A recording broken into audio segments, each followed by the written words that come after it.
যারা পরীক্ষা দিয়ে ইন্টারভিউ পাশ করে যোগ্যতার জোরে চাকরি পেয়েছেন তাদের কি হবে এই প্রশ্ন উঠছে। তার কারণ সুপ্রিম কোর্ট স্পষ্ট জানিয়ে দিয়েছে, চাকরি বাতিল মামলায় যোগ্য অযোগ্য বাছাই না হলে পুরো প্যানেল বাতিল করতে হবে।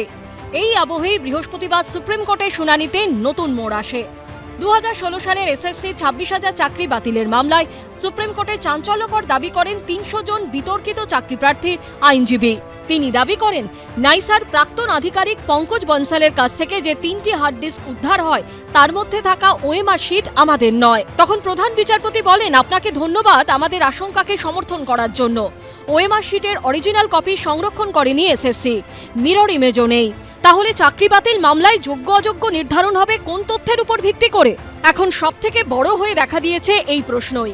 কারণ এখন ভরসা বলতে সিবিআই এর রিপোর্ট এবং পঙ্কজ বনসালের গাজিয়াবাদের বাড়ি থেকে উদ্ধার হওয়া 3টি হার্ড ডিস্ক। কিন্তু সেই হার্ড ডিস্কে থাকা ওএমআর শিটের ছবির প্রামাণ্যতা নিয়েও প্রশ্ন উঠে গেল। বেআইনি চাকরি প্রাপকদের সুযোগ করে দিতে অতিরিক্ত শূন্যপদ তৈরি, গোপন টেন্ডারে ওএমআর মূল্যায়নকারী সংস্থা নাইসাকে বেছে নেওয়া, নাইসার আবার ওএমআর স্ক্যানের জন্য নিয়োগ করে ডেটা স্ক্যানটেক নামে একটি সংস্থা। সার্ভারে স্ক্যান করা কপি না রেখেই আসল ওএমআর নষ্ট করে ফেলা হয়। 2016 সালে এসএসসির নিয়োগ প্রক্রিয়াকে ঘিরে ওঠে এরকমই অভিযোগের পাহাড়।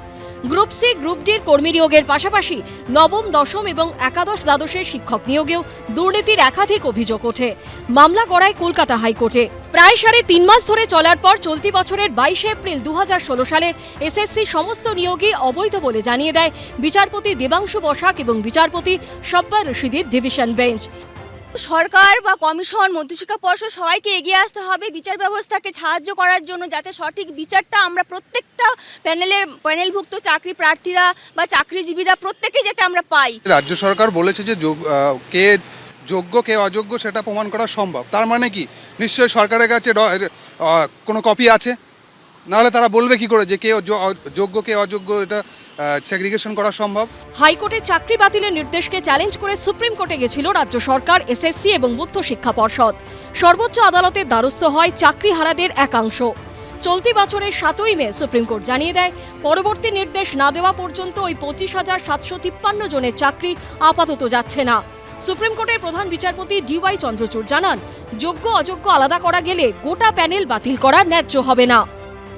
এসএসসির কাছে যারা নিয়োগকারী সংস্থা তারা তো জানে কারা অযোগ্য আর কারা যোগ্য, কারণ এত কিছু পরেও কোথাও তো সিবিআই বা এসএসসির কোনো লিস্টে আমাদের নাম নেই। সুতরাং এসএসসি সেই কাজটা করুক। রাজ্য সরকারের উচিত এই যে অনেক উচ্চশিক্ষিত মাস্টারমশাইরা যোগ্য গ্রাম বাংলা থেকে উঠে আসা সাধারণ ঘরের সন্তান, তাদের স্বার্থ সুনিশ্চিত করা।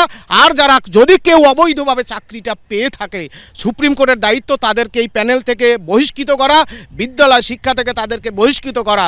এই বিতর্কের মধ্যে এসএসসিকে যোগ্য অযোগ্যদের চিহ্নিত করে তালিকা তৈরির নির্দেশ দেয় সুপ্রিম কোর্ট। সুপ্রিম কোর্টে এসএসসি জানায়, 2016 নিয়োগে গ্রুপ সি, গ্রুপ ডি, নবম, দশম ও একাদশ দ্বাদশে অযোগ্য চাকরি প্রাপকদের সংখ্যা 1212। চলতি সপ্তাহে সর্বোচ্চ আদালত জানিয়েছিল, কারা বৈধ কারা অবৈধ এই বিভাজন করা সম্ভব কিনা তা দেখা হবে। কিন্তু এদিনের শুনানিতে তার উত্তর অধরাই রইল।